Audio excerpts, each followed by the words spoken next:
Hello guys, আসসালামু আলাইকুম। Welcome back to Irin Parvin recipe. নিয়ে চলে আসলাম লোভনীয় আচারের রেসিপি। এখন আমের সিজন আর প্রচুর বাজারে কাঁচা আম পাওয়া যাচ্ছে। তো কাঁচা আম দিয়ে বেশি করে যদি আমরা আমের আচার বানিয়ে রেখে দিই 1 বছরের জন্য, তাহলে অনেকটা ভালো হয়। তো বন্ধুরা, আজকে আমি করে দেখাবো কাশ্মীরি আমের আচারের রেসিপি। আর এই রেসিপিটা খুবই নেট দুনিয়ায় সাড়া ফেলে দিয়েছে।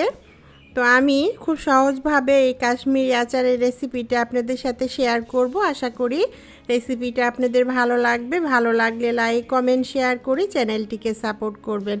এভাবেই পাশে থাকবেন। এইরকমই আরও নতুন নতুন রেসিপি দেখতে চাইলে আমার পেজটিকে সাবস্ক্রাইব, ফলো করে রাখতে পারেন। তাহলে চলুন রেসিপিটা বানিয়ে নেই। কাশ্মীরি আচার করার জন্য আমি এখানে 4টা বড় সাইজের আম নিয়ে নিয়েছি। আর হলো আমগুলো বড় নিলে পারে খুব রেসিপিটা সুন্দর আসে। আর হলো আমটা অবশ্যই কাঁচা হতে হবে, পাকা আম হলে এটা ভালো হবে না। এবার আমগুলো ছিলে নিব। এখানে আমি একটা পিলার নিয়ে নিয়েছি, পিলার দিয়ে আমগুলো ছিলে নিব। তবে এই কাজটা আপনারা বটি দিয়েও করে নিতে পারেন, তবে পিলার দিয়ে ছিলতে খুবই সহজ মনে হয় আমার কাছে। একইভাবে সবগুলো আম আমি ছিলে নিব। দেখুন বন্ধুরা, আমি সবগুলো আম ছিলে নিয়েছি, ছিলে রেডি করে নিয়েছি। এখন আমগুলোকে আমি কেটে নিব। আমের যে মাথার সাইড আছে সেই সাইড থেকে কাটা শুরু করব। তো দেখতেই পাচ্ছেন আমি কিভাবে কাটছি। সাইড থেকে এভাবে কেটে নিলাম। আর এভাবে আধা ইঞ্চি মোটা রেখে পিসগুলোকে কাটবো। এরকম গোল গোল রিংয়ের মতো করে গোল গোল করে কাটবো। দেখতেই পাচ্ছেন কিভাবে কাটছি, খুবই সুন্দর লাগছে এরকম চাকা চাকা করে। এখন আমটাকে পুরাটাই আমি এভাবে চাকা চাকা করে কেটে নিব।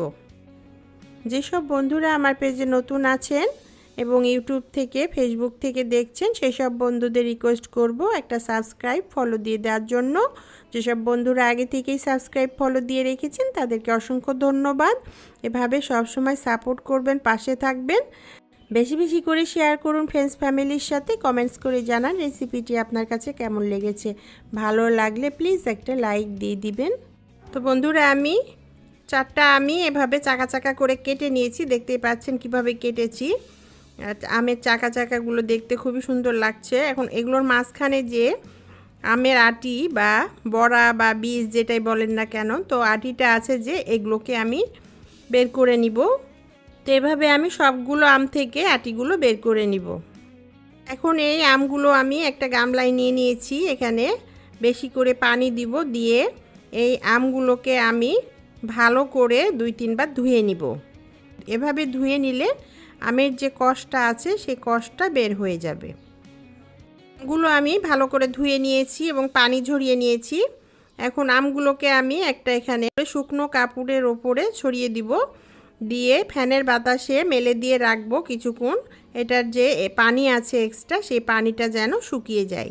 সব সময় মনে রাখবেন, আমের আচার বা যে কোনো আচার করার সময়তে সেটার মধ্যে কোনো প্রকারের পানি থাকা যাবে না। পানি থাকলেই কিন্তু আচারটা নষ্ট হয়ে যাওয়ার চান্স থাকে।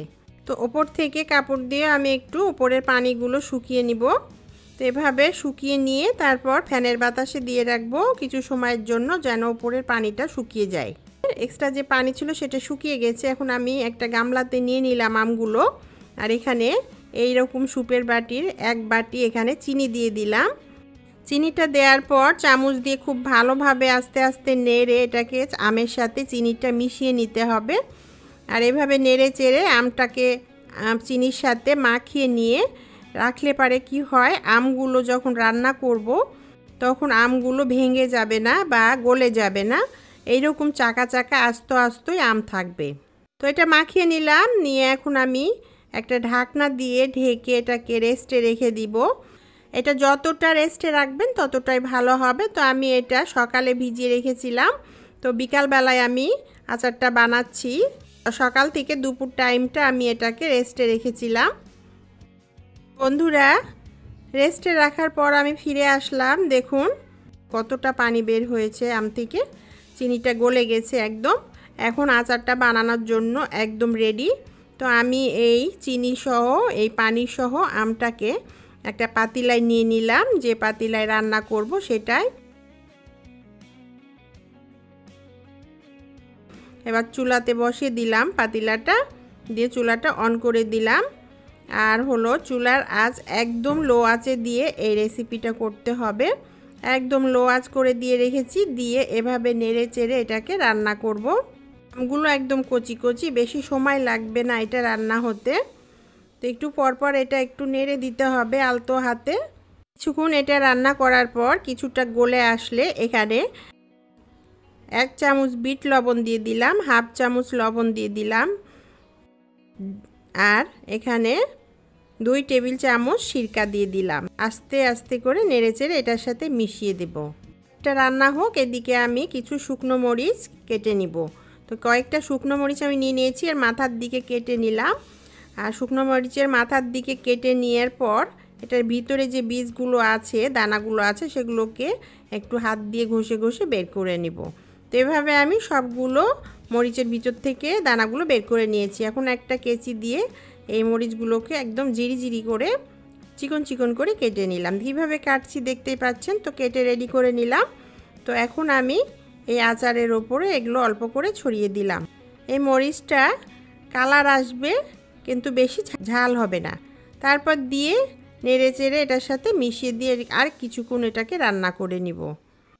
আর এই মুহূর্তে আচারগুলোকে বেশি নাড়া যাবে না, নাড়লে ভেঙে যাবে। তো এভাবে আস্তে আলতো হাতে কি করে এটাকে রান্না করে নিব। তো হয়ে গেল বন্ধুরা ভাইরাল কাশ্মীরি আচারের রেসিপি। আপনারা অবশ্যই এটা একবার ট্রাই করে দেখুন, খুব ভালো লাগবে। এটা খেতে যেমন দুর্দান্ত স্বাদের, দেখতেও কিন্তু অপূর্ব। তো বন্ধুরা, আশা করি রেসিপিটা আপনাদের ভালো লাগবে। ভালো লাগলে লাইক কমেন্ট শেয়ার করে চ্যানেলটিকে সাপোর্ট করবেন, এভাবে পাশে থাকবেন। আবার দেখা হবে এইরকমই লোভনীয় কিছু রেসিপির সাথে। আল্লাহ হাফেজ।